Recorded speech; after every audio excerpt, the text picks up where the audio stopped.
Welcome, everyone, to the Predictive Playbook. This is NFL Week 8 action, and it's going to be one hell of a Week 8, in my opinion. There's so many good games this week. It's a better card, in my opinion, than last week, and we're going to get right to it with my two good colleagues and buddies, Rocky Atkinson and Don Buster.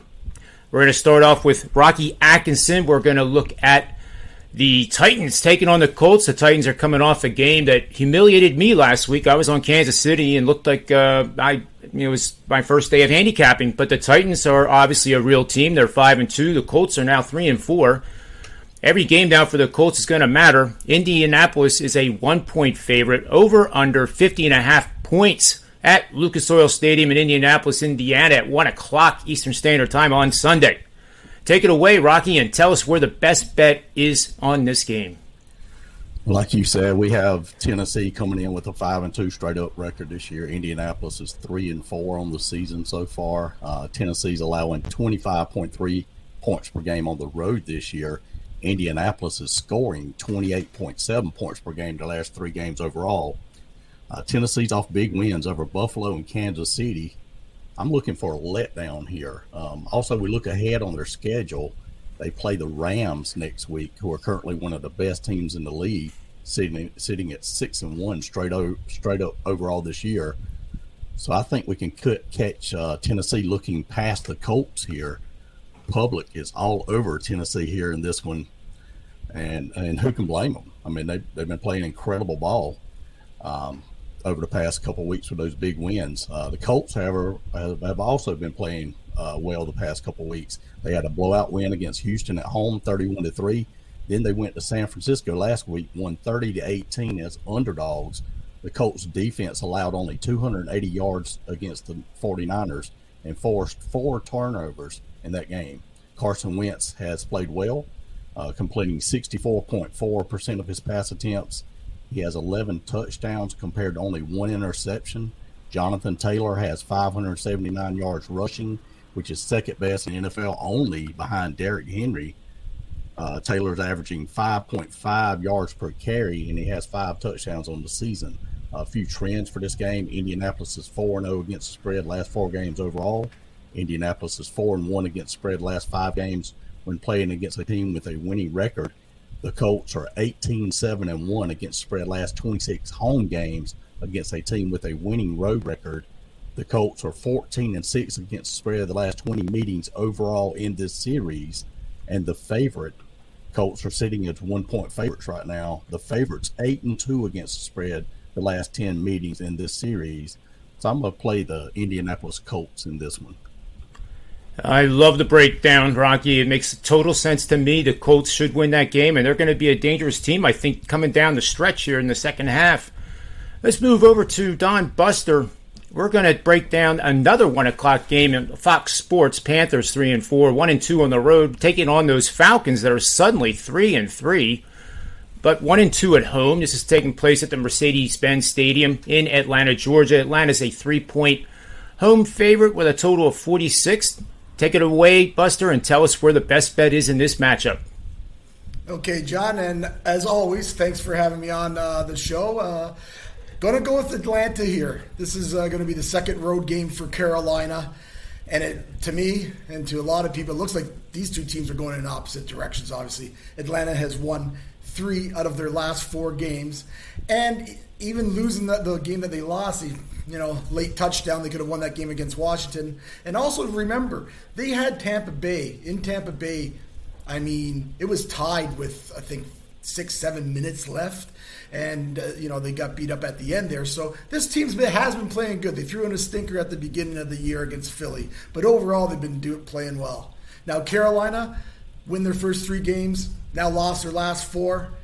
And their offense last week, it's like all teams have caught up with the Sam Darnold and their offense, the Carolina offense. They had 173 yards last week against a Giants defense, as we all know that is not the best. And actually, Atlanta, even though their defense has had trouble, they're actually statistically better than the Giants defense. And Atlanta, with a lot of emotion going forward here because they've been playing really well, they feel like they have a chance to move forward here. but it's always tough to bet Matt Ryan, is it? They seem to just win games. I had Atlanta money line last week, and they have a big lead in the fourth quarter. They come back, but I really think Atlanta being at home, the mess of Carolina's offense. Carolina has a good defense, but if that defense is on the field all the time, Atlanta has a pretty good offense, and I think they wear them down by the end of the game and win this game by 7. And John, as always, for you, always like to give a stat. Carolina are 1-6 against the spread in the last 7 meetings between these clubs. So I'll take Atlanta, only laying a field goal at home. Hey, I like it. I think Matt Ryan is probably the most underrated quarterback in the history of the NFL, and I think they're a team, too, that's flying under the radar, so I love the bet. But now we're going to have one where you need to be sitting down and not standing, because I think you might be prone to fainting.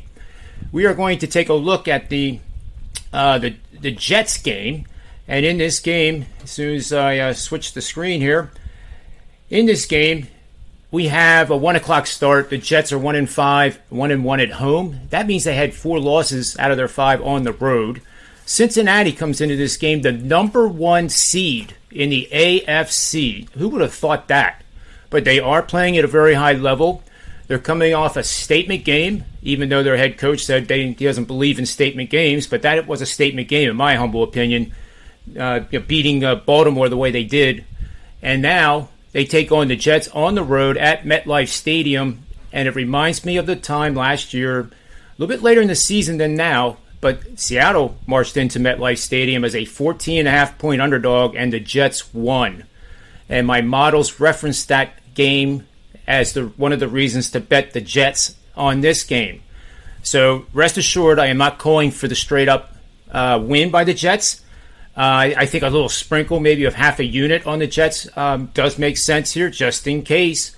But the Bengals, if there was ever a letdown spot with a young quarterback at the helm, it would have to be this one. The Jets' defense is fully capable of staying in the game, and then it's a question of whether the offense can finally score some points. So I am on the Jets in this game. By the way, Cincinnati, last 5 times, they were 5-2. Going back to 1992, all 5 years they went on to the playoffs. So it's good news for them, regardless of the outcome of this game. I think they win the game, but I don't think they cover.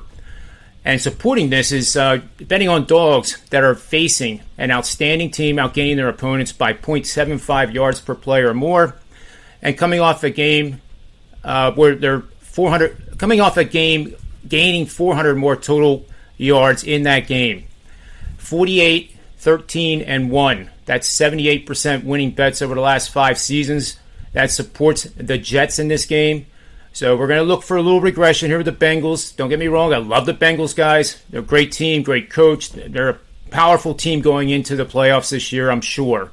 But in this situation, they are pretty darn vulnerable to this barking dog called the Jets.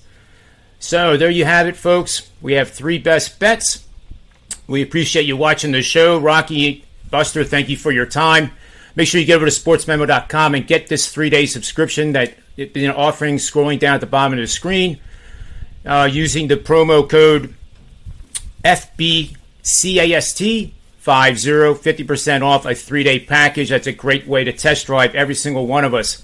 So on behalf of Rocky, Buster, myself, sportsmemo.com, and the Predictive Playbook, may all the wins be yours. Thanks for watching, guys.